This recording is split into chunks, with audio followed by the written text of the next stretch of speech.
there, my name is Julie Free and I'm a registered dietitian and I work with the diabetes program at the Osage Health Center. And I thought today that I would talk to you about what diabetes is and what you can do to prevent it. So first off, let's pretend that this is your pancreas. It's actually not this big, it's the size of about 2 of your fingers. And each one of these palms represent a beta cell. And beta cells work hard to produce something called insulin. So what happens is when we eat food, that food turns to sugar and the blood sugar rises in our bloodstream. The pancreas can sense that change, and so it works really hard to release insulin. So now let's switch to what I'm going to call our cell. So we have all kinds of cells in our body. In fact, one of them might be like your muscle cells. We use muscles to move and to do all kinds of sort of fun things. But as the sugar is rising in our bloodstream, our cells need that sugar for energy, for fuel. Think of it like your car. Every car uses fuel to go. We need sugar to go. So what happens, as the sugar's rising, our pancreas has just released insulin. And so that insulin can come to the cell, bind to that cell, causing it to open up.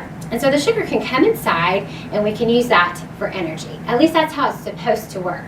But let's go back to our pancreas, and I'm going to flip it over to the other side, and you'll notice that there's only about 20% of the beta cells left on this pancreas. And that's because this pancreas has type 2 diabetes. So when we eat and the blood sugar levels are rising, the pancreas senses that, but it can't release quite enough insulin. So let's go back to our cell. Again, there's sugar in the blood. The cell needs that sugar, but when you have diabetes, the insulin, there's just not enough insulin around, or when it does try to bind, it can't open the cell. And that's what type 2 diabetes is. It's high blood sugars. There's also a different type of diabetes called type 1 diabetes. And in that case, the pancreas has quit making insulin altogether. And so the beta cells aren't working properly. And so in that case, a person receives insulin by injection or through an insulin pump. So that's generally how diabetes is described. So now let's talk about what we can do to prevent diabetes. But first off, who is at risk? Well, generally you're at risk for type 2 diabetes if you have a family member with diabetes, if you're overweight, if you are over 45, or if you're part of an ethnic group like Native American, Hispanic American, African American, or even Asian American. So those are the groups that tend to be at greater risk for diabetes. But the good news is there are a couple of things I want you to know that you can do to reduce or prevent your risk for type 2 diabetes. So the first thing I want you to remember is that you need to get moving. You actually need about 60 minutes of exercise every day. And the good news is that exercise starts with the letter E. And did you know that that stands for enjoy? I want you to go out there and find something you enjoy doing for exercise every day. So it could be something very simple like jumping rope with your sister or friends. Maybe you want to get out and shoot baskets or ride your bikes. And this summer, maybe you want to take your dog for a walk or go for a hike together. Those are just a few of the fun activities that you could enjoy. And just remember, you need 60 minutes every day. And besides exercise being our first key, the second key to basically prevent your risk for diabetes is healthy eating. And so there are 2 things with healthy eating that can help. And the first is to increase your fiber. And how do you do that? Well, if you look at this healthy plate, some things to remember is that half of that plate can be made up of fruits and vegetables, which are high in fiber. And you can choose fresh, frozen, or even canned. But you'll notice there's a lot of colors. So try to choose a variety because each of the different colors offer different nutrients that our bodies need.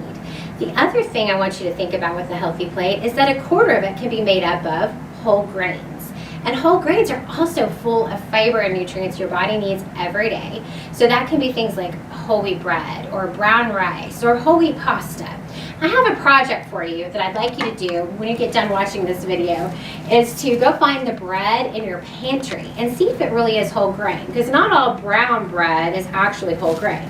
And the way you know is to go to the ingredient list, which is going to be found by the label, and see if whole wheat flour is actually the first ingredient. That's how you know if it's a whole grain bread.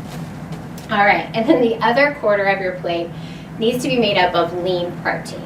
every cell in our body needs protein, and also your muscles, right, to stay strong. So proteins can be made up of things like chicken and fish and eggs, or even lean beef. So make sure you include a protein with each of your meals. And then lastly, you need a dairy. As kids, your bones are growing, and so you need dairy for strong bones. And that can be either low-fat milk, yogurt, or even cheese. So try to choose things that are high in fiber when you're looking at a healthy plate. Now, the other thing I want you to think about, we just talked about doing high fiber, but we also want to do lower added sugars. In fact, it's recommended that kids not consume more than 6 teaspoons of sugar a day. So one way you can do that is by rethinking your drink. So instead of having maybe pop or Kool-Aid at meals or snacks, why not choose low-fat milk or water? And so what I have for you today, if you look over here on this side of the table, is just some examples of the amount of sugar that's included in some of the pops and drinks that you'll find at restaurants or even at convenience stores. And if we start, this is the low sugar end, starting off with water with 0 grams of sugar, 0 teaspoons of sugar. And then as you walk across here, you'll see that we have sweet tea at 12 teaspoons, Coke and Dr. Pepper have 16 teaspoons of sugar in each bottle. Pepsi is over 17, Fanta 18, and Mountain Dew rings at the highest with over 19 teaspoons. And if you remember, I said a moment ago, we only need about 6 teaspoons a day of added sugar. So it's important to limit how much of those sugars you include, not only in your drinks, but also in the foods that you choose. So just in review, the 2 key things I want you to remember to prevent diabetes is, first of all, get moving 60 minutes every day, and also remember your good nutrition by eating high fiber foods and less added sugar foods. I hope you enjoy the rest of your camp and your summer.